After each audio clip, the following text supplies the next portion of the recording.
Hello, everyone.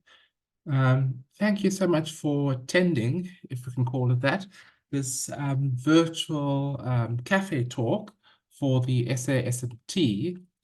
Um, it's so interesting, just to, as before I get into it, that in fact there's so much out there, and I want to just thank you for choosing to attend this talk, because there's so much information out there which can be accessed so quickly. Um, but in fact, the process of the research um, in real terms is not as fast. The process, what I mean by that is that, in fact, I got this invitation from Alethea from the SASMT in February to give this talk. Um, and building on some discussions we had last year, um, and now um, the talk is actually happening. So it's very nice to know that even though it can take a few seconds to access something educational or that has been put together by someone, there is still the kind of the time and the slog that it can take to prepare something. So I just thought to mention that. Um, so anyway, my talk really is, as you can see, is titled Broadening One's Horizons, Exploring Early Music for Intermediate to Advanced Piano Students. Um, I mean, this can be young players, it can be mature players, so long as um, they can be considered intermediate or advanced in kind of in the way that pedagogues think about ability. So that maybe grades 4 to 8, if we have to pin it down to those kind of levels. That's what I'm talking about. And it's drawn upon my own experiences, perhaps, and my thoughts about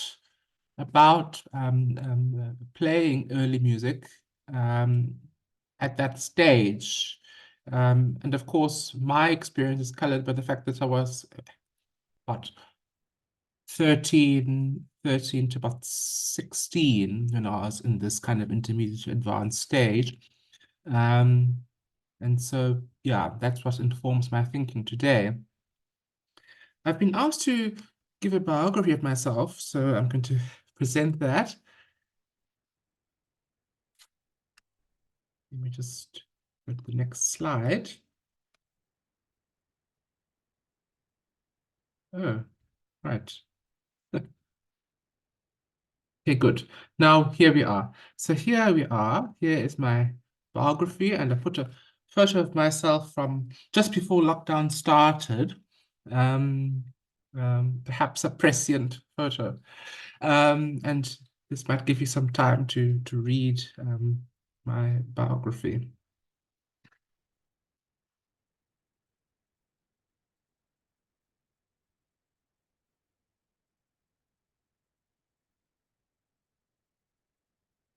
Right, so now the cafe talk will officially begin. So the Baroque repertoire, which forms part of what is broadly known as early music, can be challenging for younger students to grasp and, in the same vein, for teachers to promote to such pupils. This, at any rate, was the experience when I was a young piano student. It is billed as material to strengthen one's fingers, and it's just the thing to improve passage work. Ultimately, a pedagogical tonic meant to fortify one's musical constitution, so to speak. In addition, concerts which I attended during such a formative stage focused on works of the long 19th century, and so the latter repertoire appealed to me most, along with 20th century repertoire. My perception, therefore, of early music was as a body of work detached from the concert stage, except as a requirement for some competition. And so it never occurred to me to aspire to perform that repertoire on a concert platform, free from such strictures and purely for enjoyment. Until a fellow pianist informed me that in her opinion, I seem to have a knack for it. This lack of self-awareness is, I suppose, not uncommon in a 15-year-old, but her statement proved to be the catalyst I needed to consider what early music could do for me as a performer. Because early music was hardly performed where I grew up, I studied the repertoire on YouTube. Scores of Bach's works, which I had, came to life upon listening to recordings by Glenn Gould, and later a performance of Bach's Goldberg variations by Pierre Antaille, the French harpsichordist. It was at that time, actually the first time, I should say, that I heard what they call a historically informed performance. The repertoire, however, was still remote, performed by people in faraway places, and the pedagogical connotation, which I referred to earlier, still colored my perception, though this time not as music to strengthen my fingers, but rather as a model to serve my teenage urge to compose, resulting in a suite which began with an African allemande, the score of which has since been destroyed, I'm happy to say.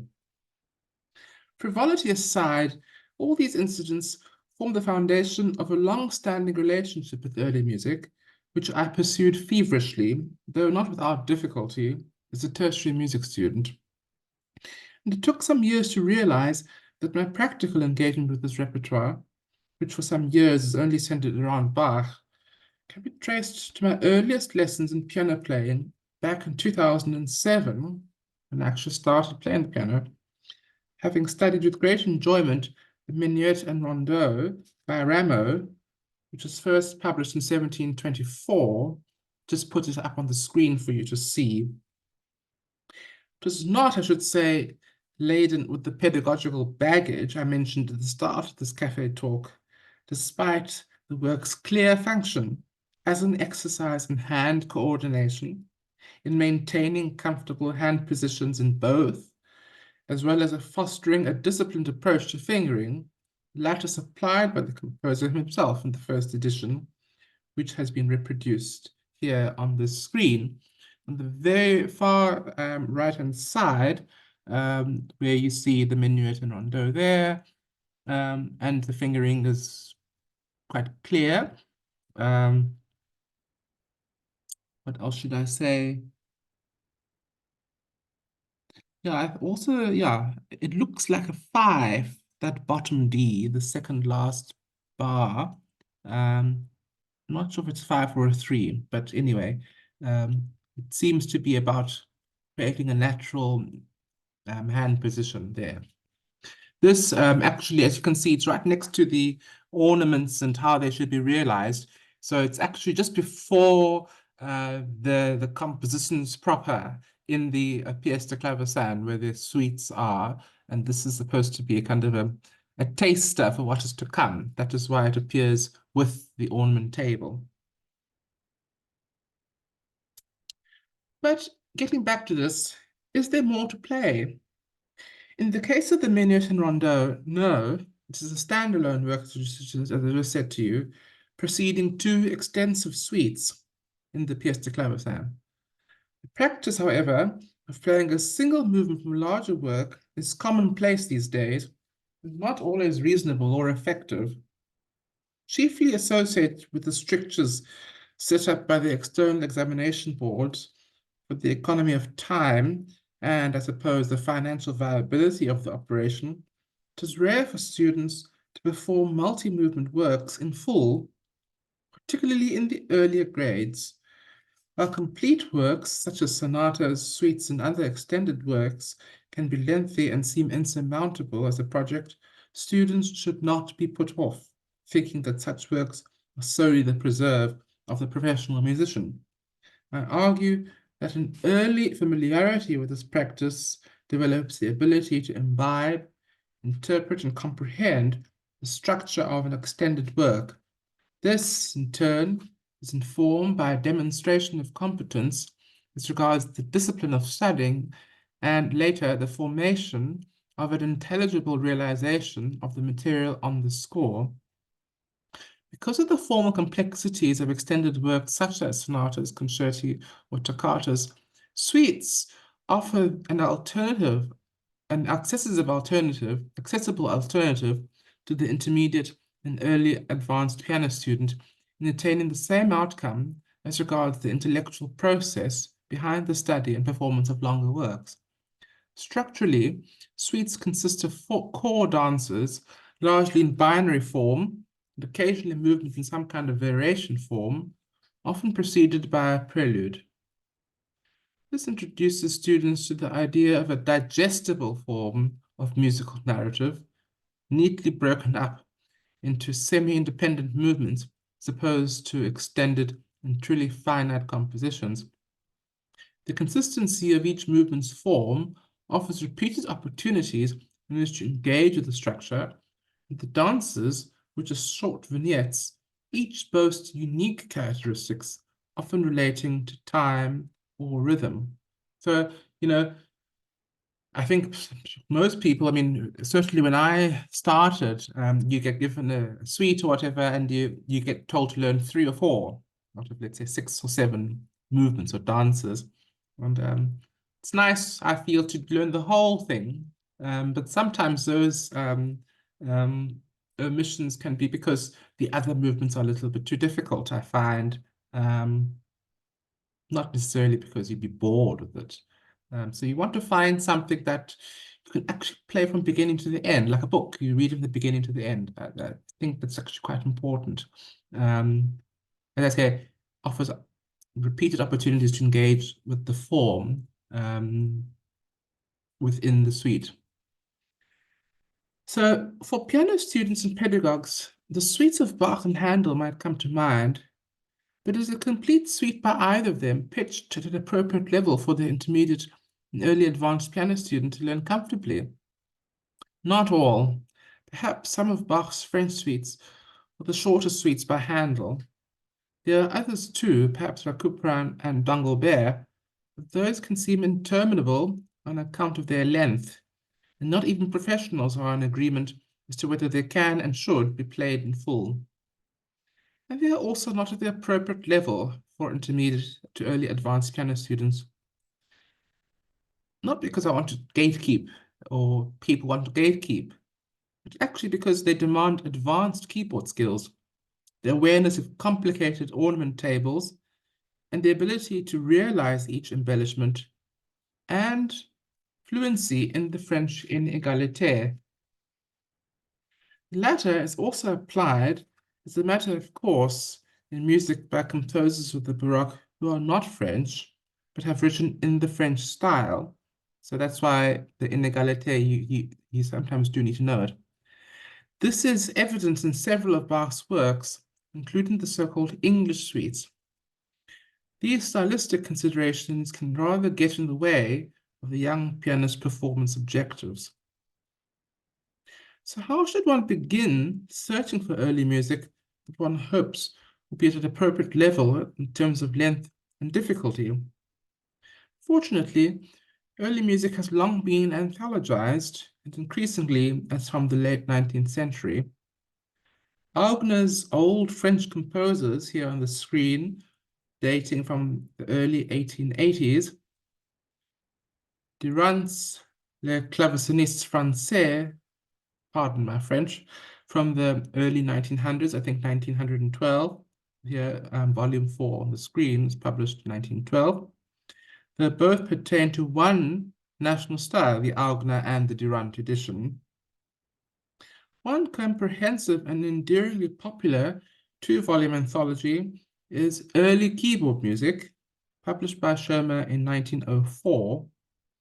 The repertoire it contains covers both the 17th and 18th centuries and represents each of the major European national styles prevalent in the Baroque. Predating the notion of the performing critical edition by some 50 years, these anthologies are unashamedly pianistic in their presentation, and may in turn be of practical interest to intermediate pianists and their teachers, who I imagine will still remain cognizant of subsequent developments in historical performance and wish to implement those conventions when an interpretation is being formed. So, went through a period where editions such as these in the screen, which are clearly devised for performance on the piano, were in a way shunned. But actually, there are some useful musical suggestions, even though they don't appear suggestions, but useful musical ideas, um, which, if properly or in a discerning way, applied in a discerning way, they could actually be stylistic, very stylistic, and appropriate to the idiom. Um, so I've just put that on the screen. This Frescobaldi piece, for instance, that even though it's generally pianistic, we see that the pedaling, of course, shows that it is a pianistic in its conception. Um, the crescendo and decrescendo markings seem to be, again, something that the editor is really thinking about a pianist here. And since this is for intermediate to advanced piano students, it might be useful to think about these suggestions, not throw them out, but just, think at the back of your head that these can be suggestions and how to make these suggestions appropriate to the style. And then we have some suggestions which, can be adaptable no matter the instrument, really. We have fingering, that is very useful. Any keyboard player would give that legato or unbroken line, rather. The phrasing is quite useful and can help to create something that is actually coherent and convincing stylistically. Forgive my typing error, I see I wrote praising. And the rolled chords, in the manuscript, it wouldn't have appeared with that rolling figure. So, but of course, it would have been rolled. So this is actually quite useful because it tells you something about the style in that sense that the chords should be rolled in that instance. And then perhaps you might think about applying those in other places where you've got um, um, longer note values that you could think of rolling there. So you can apply these stylistically adaptable suggestions, as I've said, elsewhere in the piece. And then the realization of the embellishments, I just wrote that they also can be adaptable to the style, just to show people how it can be done. But of course, there could be other instances where you could add your own ornamentation, should it be advisable. So it could be a very useful pedagogical idea for both teacher and student. And so I say here, yeah, some of these may be useful to intermediate and advanced piano students as regards forming an interpretation.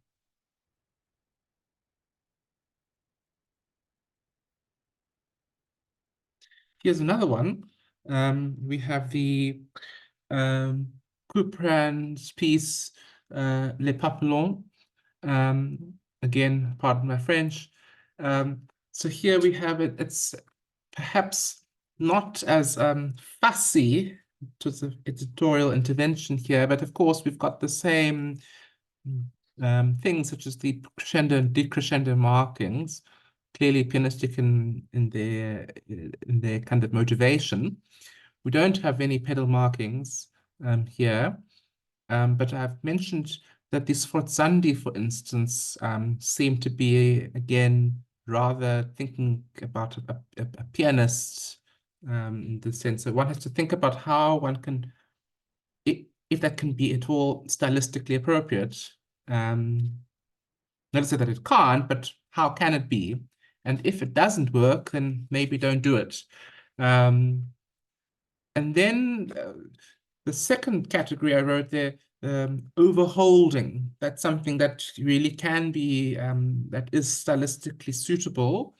And so this edition is actually gives something that is useful in that sense as well, that you don't have to second guess in that sense. Overholding is common in that repertoire. But also, I mean, you're thinking about it as a pianist, at that stage, it will help you with that whole pianistic concept of voicing. So here we are. And just for me to point out an area where this happens, at the end of the second system, the last bar, just before the double bar line, we have an instance where the overholding can take place. And then another one, piece by Rameau, edited by Sanson and Vincent Dandy. So here, to show that it is perhaps a rather pianistic edition, all the accents, for instance, are conceived as something that is pianistic, though of course they do exist in the historical in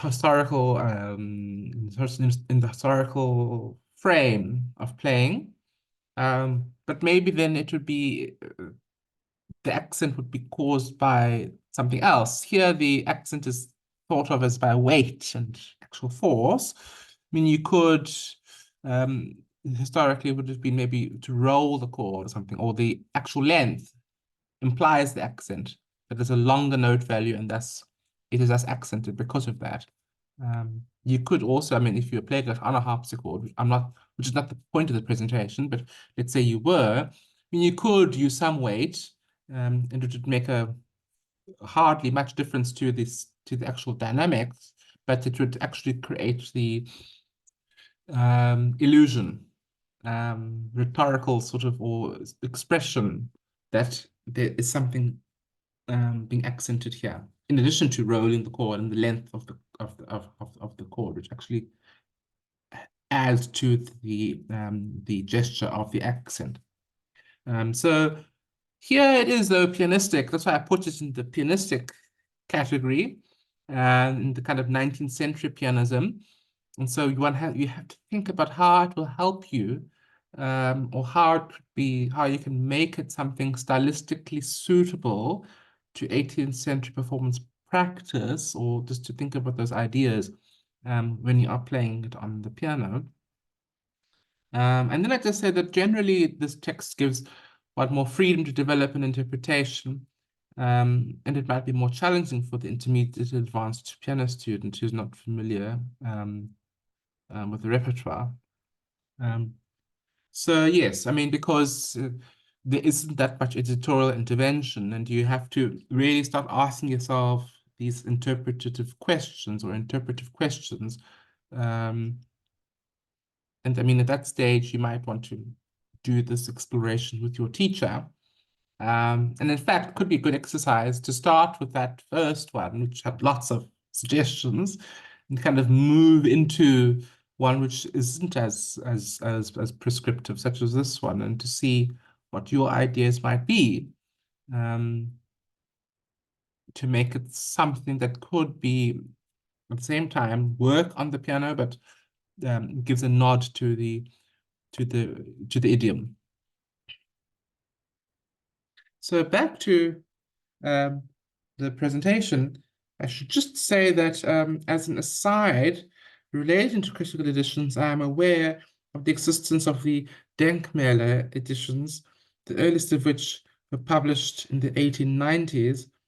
These were not accessible in the manner of critical editions dating from the 1950s onward, the latter increasing its focus on the needs of performers, informed by scholarship. These are in direct contrast to performing editions, replete with fingering and such like of the 19th century, which, though controversial, had their uses. And we saw some of those performing editions a few slides back. So here's an example of a Denkmäler edition, these monumental editions of some music by Telemann.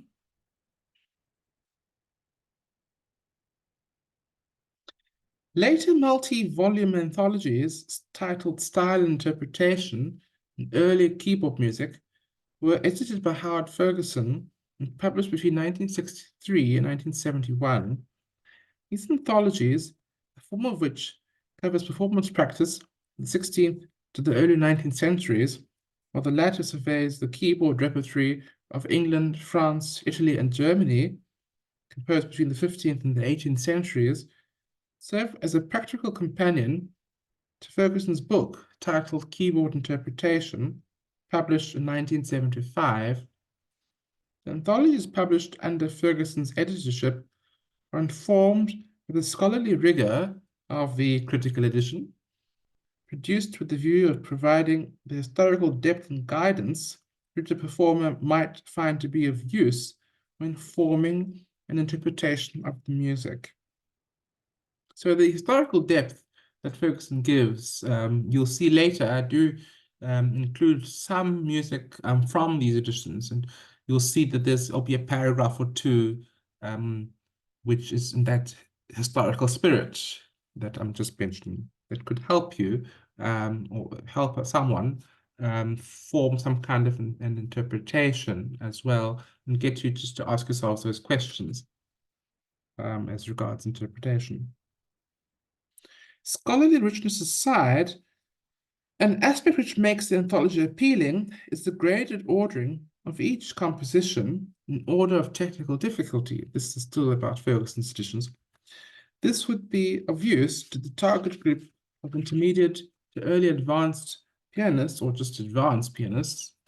You don't have to pick the early too literally, who would be able to find works which suit their needs in addition to those which appeal to their taste or tastes.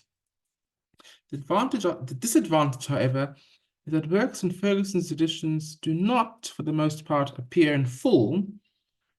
Thus, the student and teacher are not always able to form an appreciable opinion relating to the general suitability of the composition in relation to the student's ability as a player, which is a more immediately pressing matter in taste.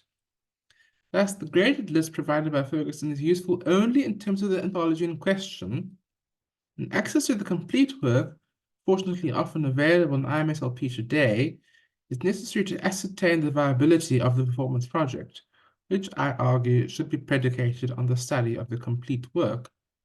But such anthologies, when underpinned by scholarly rigor, can also reveal new source material to both student and teacher. I want you to just hang on to that thought about anthology being underpinned by scholarly rigor.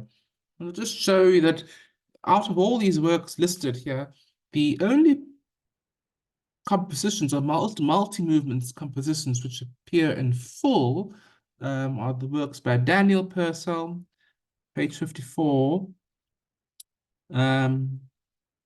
Locke's Suite number 4 on page 36, Croft's Suite in D minor on page 60, and Henry Purcell's Suite number 2, page 47. The rest are excerpts. You see the Laws Saraband or Purcell Hornpipe.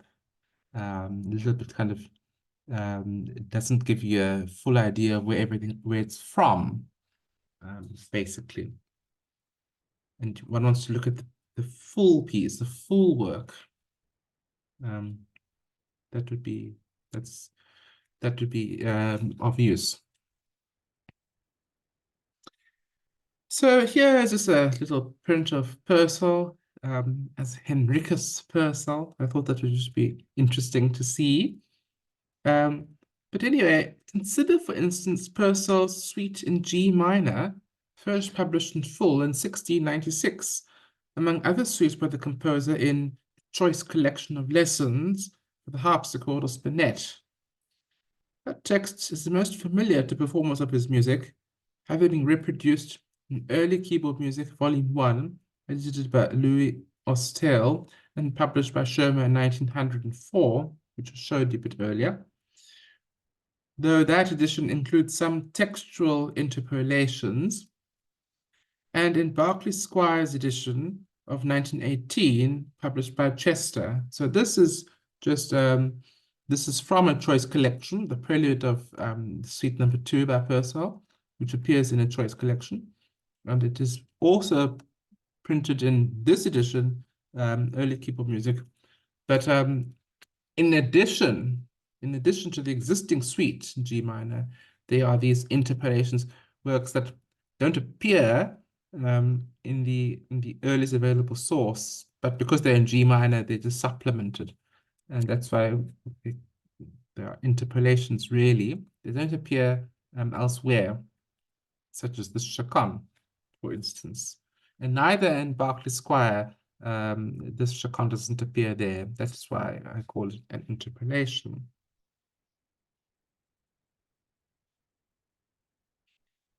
But Howard Ferguson in 1963 and 1971 provides two readings of the suite. In 1963, the suite appears in part, printing the prelude which first appeared in the Choice Collection of Lessons as part of Style Interpretation, Volume 1, published by Oxford University Press, in anticipation of the publication of his edition of Purcell's Suites the following year by Stainer and Bell. So here we have the more familiar text of that prelude, which appeared in a Choice collection, and the historical material, which actually might help you form an interpretation. So that's just what I was referring to earlier. In 1971, the suite appears in full as part of Early English Keyboard Music, Volume 2, published by Oxford University Press, as an amalgam of the text used in a Choice collection, except in the case of the prelude, which was replaced by an alternative source with the same movement, which, to that point, was unknown to the wider public, and might still be the case for some. Prelude, the latter source, is remarkably simpler in form to the one which appears in a Choice collection. Here it is on the screen, this alternative source for the prelude.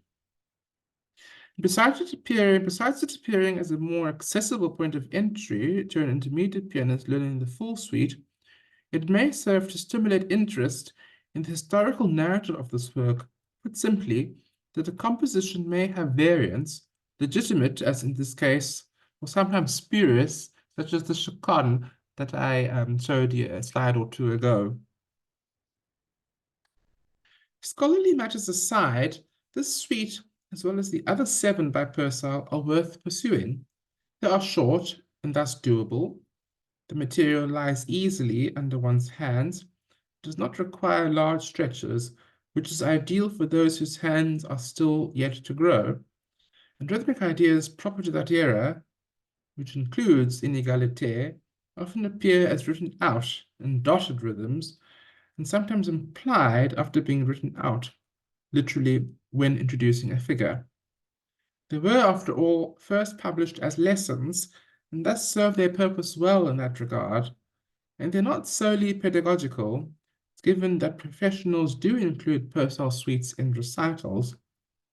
English repertoire of that era is generally accessible to less experienced pianists owing to the qualities mentioned, offering a certain reliability, whereas in contemporaneous repertoire of other national styles in Western Europe, the text does not always lend itself to the idea of literal realization, with which the intermediate pianist is comfortable, if not still getting to grips. Purcell's 8 keyboard suites vary considerably in difficulty. All of them, however, contain one movement that is comparatively slight. Some, like number 1, bear fewer challenges, whereas numbers 3, 4, and 5 are of increased difficulty. Most challenging from a musical and technical standpoint are numbers 2, 6, 7, and 8. All of them, however, fall into the abilities of the intermediate and advanced piano student. I have, however, graded them by difficulty because teachers might wish to assign one suite to each student in their studio and for it to become a joint project, or class project rather, resulting in opportunities for peer learning among the students. All 8 suites could be performed by the studio class in a single concert, resulting in a stronger bond among the students, having overcome a developmental milestone together. And should there be a need for more, intermediate and advanced piano students may consider studying suites by William Croft, Matthew Locke, and John Blow, given that they are of a similar scale and idiom. These suites, which are manageable in scope, stand to be rewarding for pianists of such ability to learn and perform. They provide, due to their length, an accessible introduction to early music and the study of musical form, containing material which fits the compass of a modest hand stretch and foreshadows the complexities in harmony, rhythm, and ornamentation, which is evident in the broader Baroque, including the standard repertoire of the period.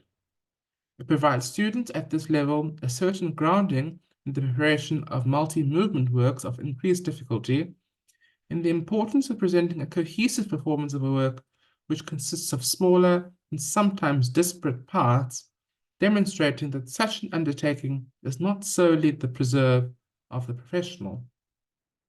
Thank you very much for listening to this Café talk.